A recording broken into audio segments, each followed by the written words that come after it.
we got a chance to speak to the legendary Andy Serkis, one of the stars of Netflix's brand new Luther movie, The Fallen Sun.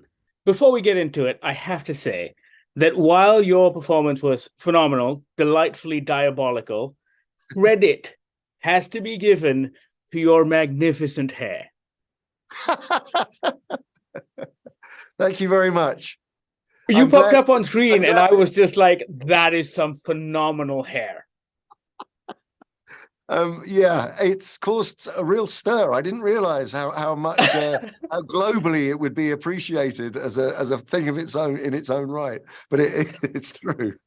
Would it be rude for me to ask if it was all yours, or did they have to wig it? Can I just say, it is all my own hair. Cynthia Erivo on the third day said, wow, the makeup department are giving you a great wig. And I was like, do you know how many hours I've sat in makeup having this dyed, peroxided, combed? But, you know, it was a big deal. It was a big number. Thanks for appreciating it. Fantastic. So let me tell you this. The thing I most enjoy about Luther was how the series was never afraid to venture into some truly horribly dark spaces. And I was wondering if you could talk to me about what was on your mind when you first got the script and learned about David Robbie, because he is diabolical. And this is absolutely true. When I first read the script, I literally threw it in the bin and wanted to have a shower because there was something so.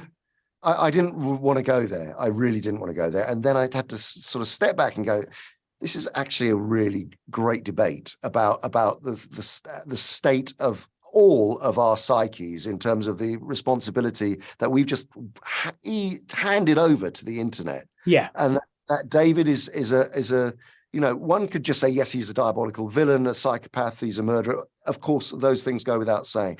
But he's also, the only way he can connect to humanity is through the internet.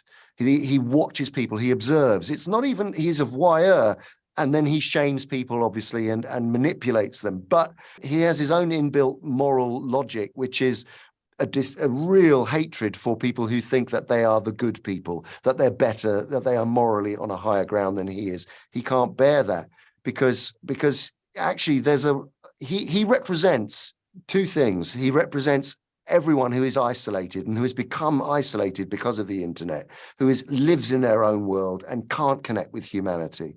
But he also represents, he's holding a mirror up to society in a way. Yeah. And so that for me was the interesting thing, is that he's saying, look, you listen to yourselves, look at yourselves. You want bots to like you. You want you're happy to hand over your identity because you want a quick buy on you want to go to the dark web. You want free stuff. AI. We've all handed over responsibility in a huge way. And that's the monster. And that's what Neil Cross writes, is the monster. It's a huge villain in the piece. And really, David Robbie doesn't exist. He's only the conduit for it. He's not the perpetrator in a way. I'm all out of time, but I have to say this. I think it was Gabriel Garcia Marquez who said everyone has a public life, a private life, and a secret life. And watching you kind of reminded me of that in this. And it was beautiful, man. It was so good. Oh, thank you. I was just very quickly, I've just heard there's an album that's just come out, a jazz album called Who Are You When Nobody's Watching? And that for me is really sums up the character in a way and is what you're talking about. Yeah. Well, Andy, congratulations again, and thank you so much. Thank you. Let the nightmare come. Because I'm ready.